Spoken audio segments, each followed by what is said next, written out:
오늘은 우리 예수 따라 모인 교회가 어떤 방향으로 세워져 가야 하는가, 교회의 본질에 대해 말씀을 나누는 마지막 시간입니다.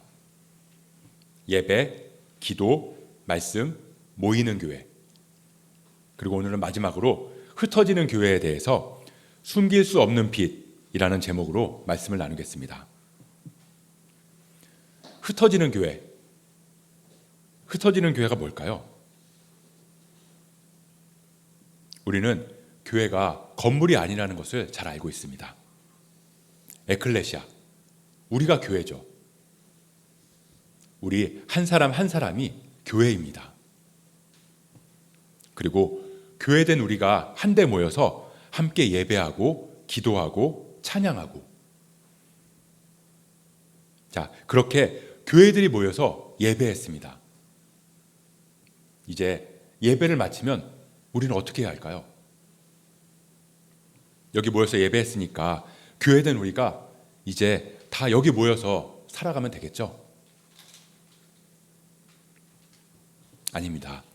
모여서 예배한 우리는 이제 각자의 삶의 자리로 돌아가야 합니다. 각자의 가정으로 돌아가고, 각자의 학교로 돌아가고, 각자의 일터로 돌아가서 그렇게 주어진 삶의 자리에서 우리는 살아가게 될 것입니다. 교회된 우리가 삶의 자리로 돌아가서 그곳에서 교회로 살아간다는 말입니다. 지난주에 우리는 모여서 연합하는 교회에 대해서 이야기를 나눴습니다. 그리고 그렇게 모여서 연합하는 이유가 있는데, 그 이유가 바로 오늘 제목처럼 흩어지기 위해서라는 것입니다. 한마디로 말하면 우리가 모이는 이유는 바로 흩어지기 위해서라는 거죠. 흩어지기 위해 모이는 교회.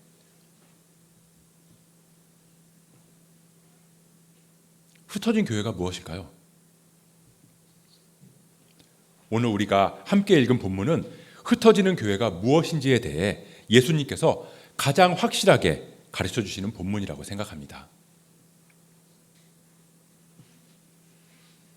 우리는 교회를 모이는 곳으로 생각해요. 주일에, 그리고 수요일에 또는 금요일에 모여서 예배하는 곳이 교회입니다. 물론 그것이 모이는 교회입니다. 하나님 안에서 연합하고 성도들이 연합해서 모이는 교회. 그래서 우리는 교회를 모이는 곳으로 생각해요. 그리고 흩어지는 교회라고 하면 보통은 교회를 분립하거나 아니면 선교를 하는 것이라고 생각하는 거죠. 선교사를 파송하거나 미자립 교회를 돕는다거나 그런 걸 흩어지는 교회라고 생각합니다. 맞습니다. 그것도 분명히 흩어지는 교회입니다. 모여서 예배한 성도들이 교회를 세우고 선교사들을 파송하고 그리고 교회를 후원하고, 그런 일들은 정말 중요하고 꼭 필요한 일들입니다. 그런데 흩어진다는 것은 그렇게 교회를 세우고 선교사를 파송하는 것보다 더 근본적인 거라고 예수님은 말씀하세요. 그게 뭐냐면 바로 세상에서 우리가 소금으로 그리고 빛으로 살아가는 것, 그것이 흩어진 교회의 모습이라는 거죠. 오늘 우리가 읽은 본문을 보면 예수님은 우리에게 이렇게 말씀하세요. 너희는 세상의 소금, 너희는 세상의 빛. 너희는 세상의 소금이다. 너희는 세상의 빛이다. 예수님은 이렇게 말씀하지 않으세요. 너희는 세상의 소금이 될 것이다. 너희는 세상의 빛이 되려고 노력해라. 라고 말씀하지 않으신다는 거예요. 너희는 이미 세상의 소금이고 이미 세상의 빛이다. 라고 말씀하신다는 거죠.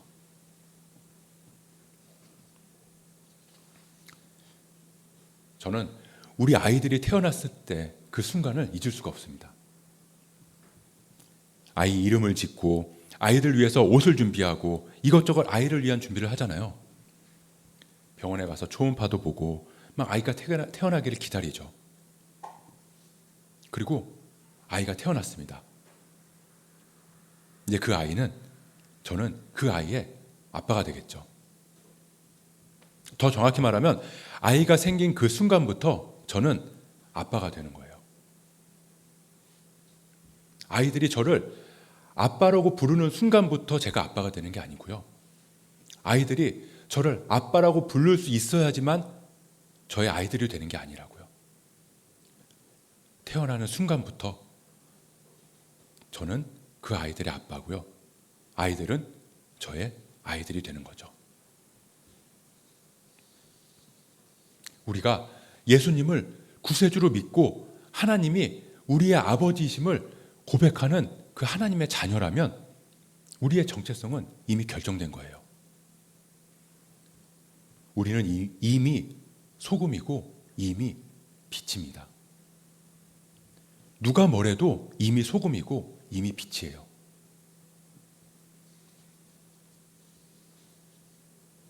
그런데 우리는 어때요? 그 소금을 자꾸 딴 데서 찾아요. 그 빛을 자꾸 딴 데 가서 구해요. 우리가 소금이고 우리가 빛인데 소금이랑 빛을 자꾸 다른 데 가서 찾으려고 해요. 내가 무슨 소금이야. 내가 무슨 빛이야. 난 아직도 신앙이 이렇게 어리기만 한데 소금이 못 된다고 생각을 한다는 거죠. 세상의 빛은 뭔가 크고 위대한 일을 해야지 세상의 빛이라고 생각을 해요. 나는 성경도 잘 알지 못하는데 무슨, 나는 제자훈련을 받은 것도 아닌데, 난 신앙생활 한 지 얼마 되지도 않았는데 내가 무슨 소금이고 내가 무슨 빛이야. 그래서 소금으로 빛으로 살아가는 삶을 다른 사람들한테 자꾸 밀어요. 그건 목회자들이나 선교사님들이 하는 삶이라고 생각하고요. 그건 장로님이나 권사님 같이 직분받은 사람들이 하는 삶이라고 생각해요. 뭔가 신앙훈련도 받고 성경도 많이 읽고 성경에 대해서 많이 아는 사람들의 삶이 소금의 삶이고 빛의 삶이라고 생각한다는 거죠. 그런 분들한테 어울리는 말이지 내가 무슨 소금이고 내가 무슨 빛이야. 우리는 그렇게 생각해요.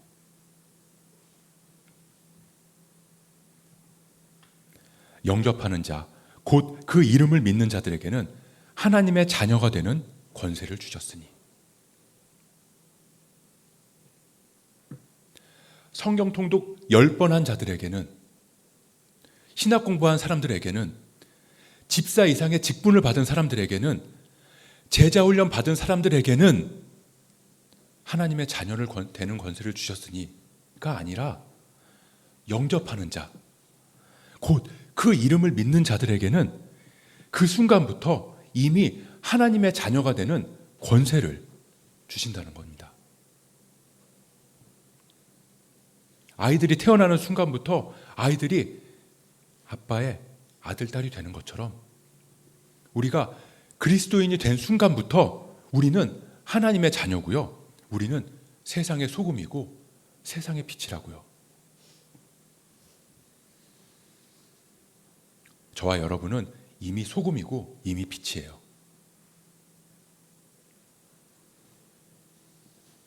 어느 수준이 돼야 소금이 되고 어느 수준에 도달해야 빛이 아니라고요.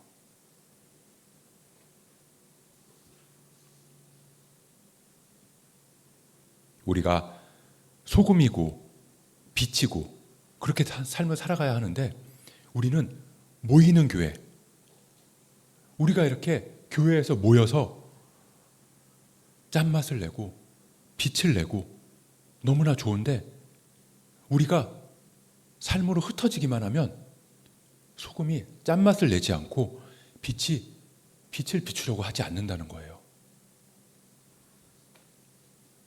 모이기만 하면 너무나 뜨겁고 너무나 열성적인데 흩어지기만 하면 안개처럼 다 사라져 버려요.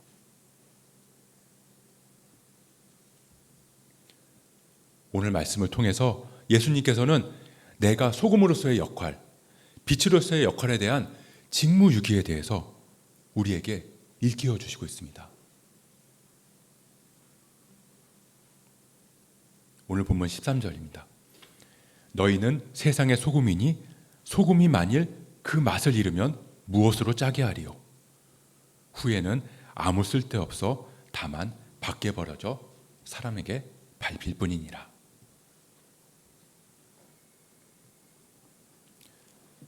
이 말씀을 보면 조금 당황스럽습니다. 우리를 소금이라고 말씀하셨는데 버려질 수도 있다고 또 말씀을 하시는 거예요. 밖에 버려져 사람에게 밟힐 뿐이니라. 여러분들 소금 맛을 알고 계세요? 요즘엔 소금을 활용한 음식이 유행하는 것 같습니다. 뭐 히말라야 솔트 뭐 그런 게 들어간 음식도 있고요. 뭐 소금빵 뭐 이런 것도 뭐 유행을 하는 것 같아요. 우리는 소금이 어떤 맛인지를 잘 알고 있습니다. 근데 소금이 그 맛을 잃을 수가 있을까요? 소금이 짠맛이 안 느껴진다. 소금인데 그럴 수가 있을까요? 여러분들 앞에 설탕하고 소금하고 미온을 갖다 놨다고 생각해 볼게요. 자, 여러분들은 그 세 가지를 구분할 수 있나요? 네, 물론 육안으로 딱 보고 구분할 수 있는 사람들도 있습니다. 근데요, 육안으로 보고 구분을 하지 못하더라도 그 맛을 보면 3살짜리 아이도 설탕인지 소금인지 그게 조미료인지 구분을 할 수 있다는 거예요. 소금의 본질은 짠맛에 있습니다.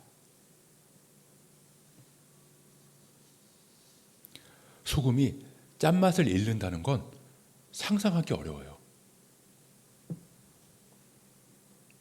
근데 정말 소금이 짠맛을 잃을 수 있을까요?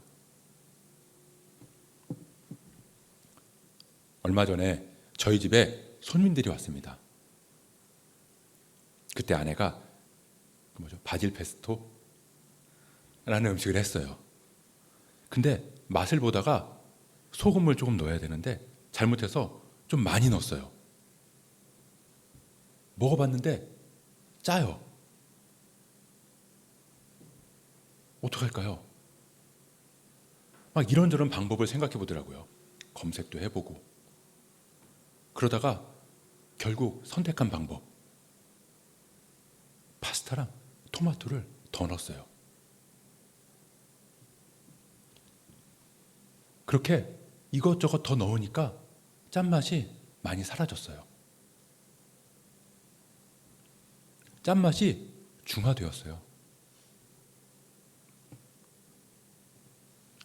짠맛을 잃을 수 있다. 어떻게? 이것저것 다른 걸 넣어서. 파스타를 넣고 올리브 오일을 넣고 치즈를 넣고 토마토를 넣고 그렇게 이것저것 넣으면 짠맛이 사라진다는 거죠.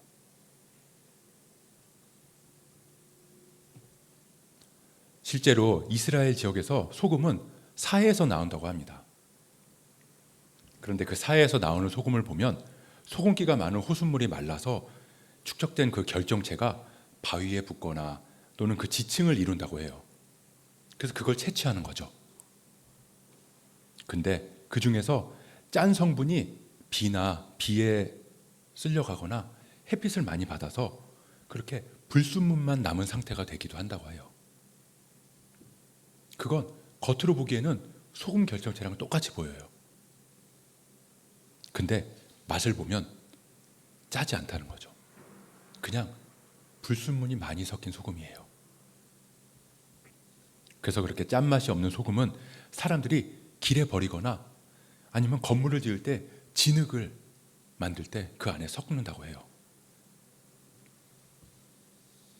예수님은 지금 그 이야기를 하시는 겁니다. 짠맛이 없어진 소금을 사람들이 버린다고요. 그런데 왜 소금인데 짠맛이 없나? 보니까 소금에 뭐가 들어갔다는 거예요. 불순물이 많이 섞여 있다는 거죠. 음식에 이것저것 집어넣어요. 오일도 넣고 면도 넣고 밥도 넣고 이것저것 넣어서 막 섞어요.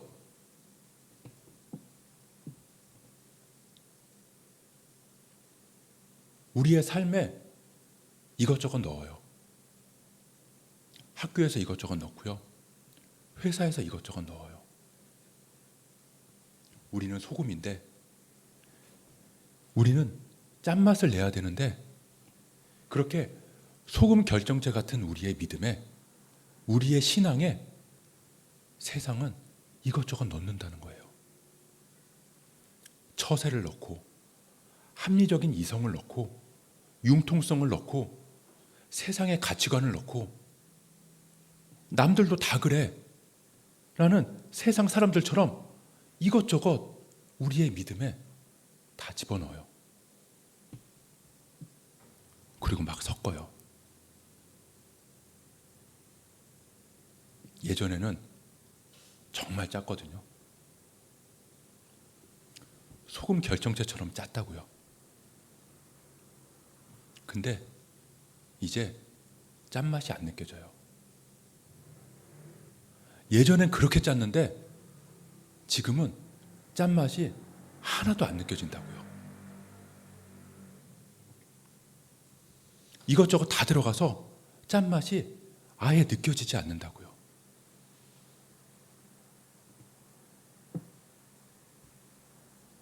예수님은 말씀하세요.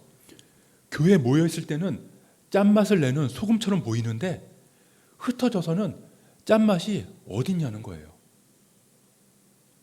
짠맛이 나야 되는데 짠맛이 느껴지지 않는다고요.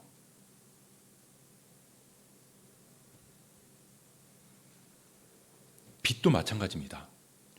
오늘 본문 14절 15절을 볼까요? 너희는 세상의 빛이라. 산 위에 있는 동네가 숨겨지지 못할 것이요 사람이 등불을 켜서 말 아래 두지 아니하고 등경 위에 두나니 이러므로 집 안 모든 사람에게 비치느니라. 예수님은 교회된 우리가 흩어지는 모습을 소금에 이어서 빛으로 말씀하세요.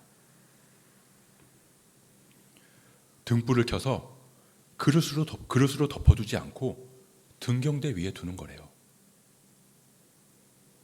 사람이 등불을 켜서 말 아래 두지 아니하고 등경 위에 두나니 이러므로 집안 모든 사람에게 비치느니라. 이게 흩어지는 교회로서의 우리의 모습이라는 거죠.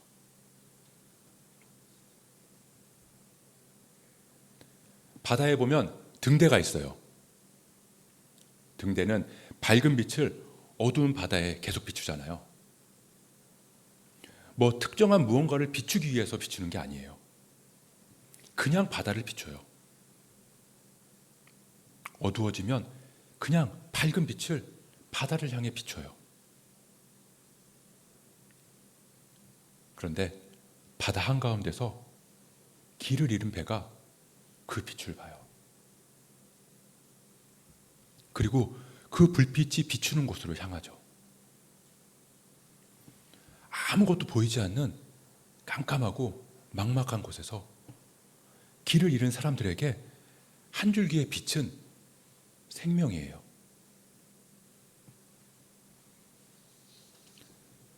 불이 꺼지면 헤매게 되고 결국은 헤매다가 지쳐서 생명을 잃을 수도 있다는 거죠.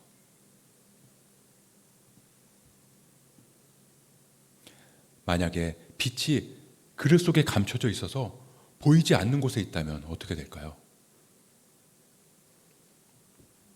나는 빛이 어디 있는지 알겠어요. 그 새어나오는 빛을 나는 조금 볼 수 있겠어요. 그런데 그 빛이 사람들에게는 보이지 않아요. 길 잃은 사람들에게 생명과도 같은 그 불빛이 전혀 보이지 않는다고요. 나는 어디로 가야 하나? 나는 어디에 가서 생명을 얻나? 나는 어디 가서 회복을 누리나? 나는 어디 가야 치유를 받을 수 있나? 나는 어디 가야 구원받을 수 있나? 나는 어디 가야 영생을 얻을 수 있나?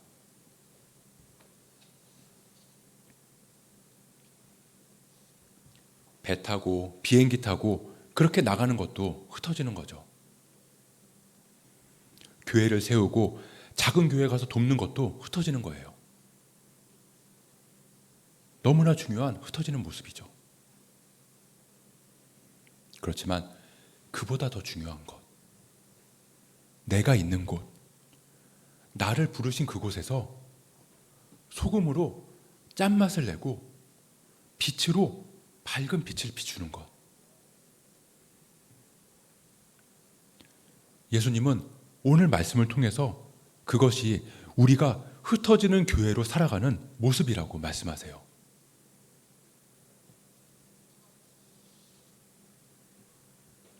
그럼 짠맛을 내는 건 뭐고 빛을 비추는 건 도대체 뭔가?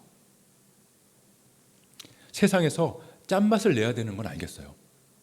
빛을 비춰야 되는 것도 알겠어요. 근데 그게 뭐냐는 거죠. 짠맛을 내는 게 뭐고 빛을 비추는 게 뭐냐고요. 오늘 본문 16절을 볼까요? 이같이 너희 빛이 사람 앞에 비치게 하여 그들로 너희 착한 행실을 보고 하늘에 계신 너희 아버지께 영광을 돌리게 하라. 예수님은 짠맛이 뭔지, 빛이 뭔지에 대해 말씀하세요. 그게 뭐냐? 착한 행실. 착한 행실. 그게 바로 짠맛이고 그게 바로 빛이라고 말씀하세요. 세상에 흩어져서 그리스도인으로 살아간다는 것. 사람들 앞에서 찬양하고 사람들이 많이 모여있는 광장에서 전도하고 사람들이 모여있는 지하철 안에서 외치고 그것만을 말하는 건 아니에요. 물론 그것도 당연히 흩어져서 그리스도인으로서 살아가는 모습입니다. 그런데 오늘 예수님께서는 너희는 세상의 소금이고 너희는 세상의 빛이다 라고 말씀하신 그 의미, 소금으로서 이 땅에서 녹아져서 빛으로서 등경 위에서 등불이 된다는 그 의미가 무엇인지 말씀하실 때 그런 행사나 이벤트나 아니면 종교적인 행위만 말씀하신 것이 아니라 사람들 앞에서 착한 행실을 하는 것이 그리스도인으로서 세상에 흩어져서 살아가는 모습이라는 거죠.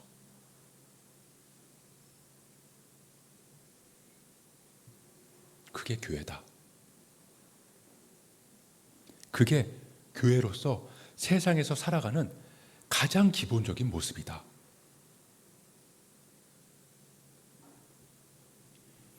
여기서 착한 행실에 사용되는 단어는 종교적인 단어가 아닙니다. 그냥 우리가 알고 있는 착하다, 그 뜻을 담고 있는 단어예요. 도덕적이다, 윤리적이다, 그런 의미를 가진 일상적인, 일상에서 사용하는 단어라는 거죠. 예수님 당시에 이 착한 행실, 착하다는 말을 들은 사람들은 이걸 결코 종교적인 의미로 이해하지 않았다는 거예요. 지금 우리가 상식적으로 생각하는 그런 착한 행실을 떠올렸다는 거죠.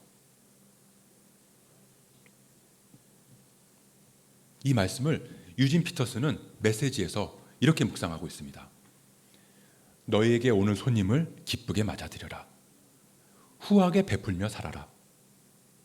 너희가 다른 사람에게 마음을 열면 그들도 너희에게 자극을 받아 하나님께, 하늘에 계신 자비로운 아버지께 마음을 열게 될 것이다. 너희는 세상의 소금이고 세상의 빛이라고 말할 때 소금과 빛이라는 건 뭔가 크고 대단한 일을 하는 게 아니에요. 무슨 대단한 영적인 일을 말하는 것도 아니고요. 무슨 엄청난 경건한 일을 이야기하는 것도 아니에요.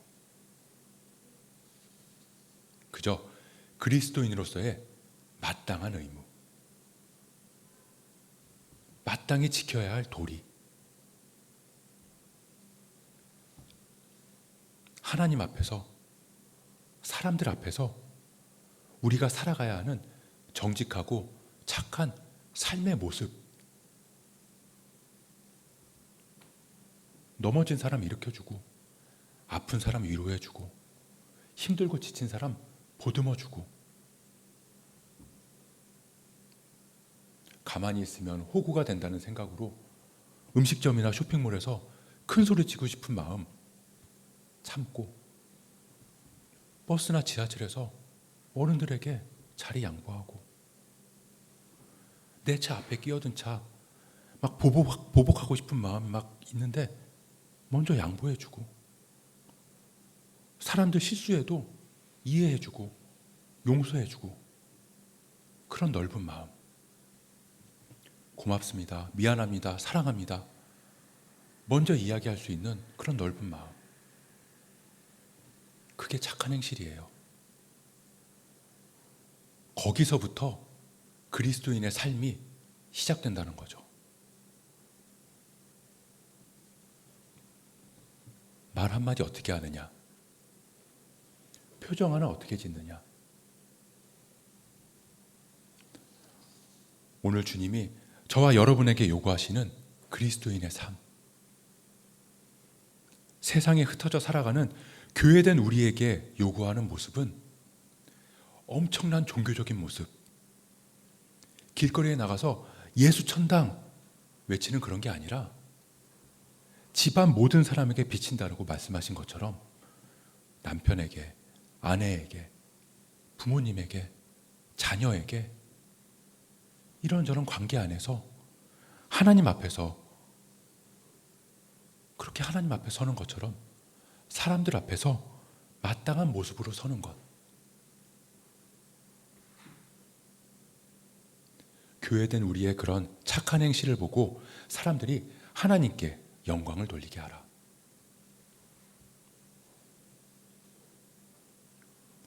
세상은요, 우리의 그런 모습을 봐요. 우리의 그런 모습을 보고 하나님을 봐요. 눈에 보이지 않는 하나님을 눈에 보이는 그리스도인의 삶을 통해서 본다고요. 그래서 우리가 세상에서 착한 행실을 하며 살아가는 이유는 내가 착하다고 칭찬받기 위해서가 아니라 하나님께 영광을 돌리기 위해서임을 우리는 잊지 말아야 됩니다. 바다를 갈라야만 하나님께 영광 돌리는 게 아니잖아요. 죽은 사람 살려야지만 하나님께 영광 돌리는 거 아니잖아요. 그냥 길에서, 지하철에서 예수 천당, 불신 지옥 외쳐야지만 하나님께 영광 돌리는 거 아니잖아요. 당신 지금 죽으면 천국 갈 구원의 확신 있습니까? 라고 공격적으로 전도해야지만 하나님께 영광 돌리는 거 아니잖아요.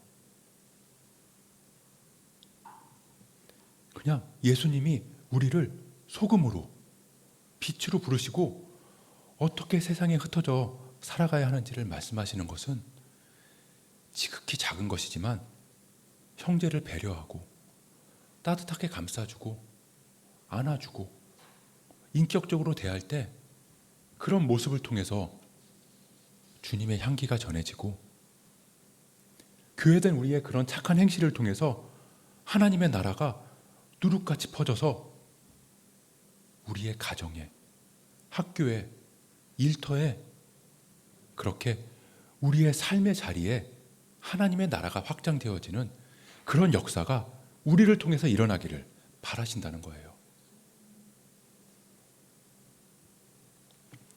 우리가 예수 따라 모인 이유는 흩어져서 예수 따라 살아가기 위해서입니다. 우리가 모여서 예배하고 기도하고 말씀을 배우는 이 모든 것들이 죽어서 하나님 나라에 가는 것뿐만 아니라 이 땅에 이미 임한 하나님 나라를 이루고 누리며 살아가기 위해서라고요.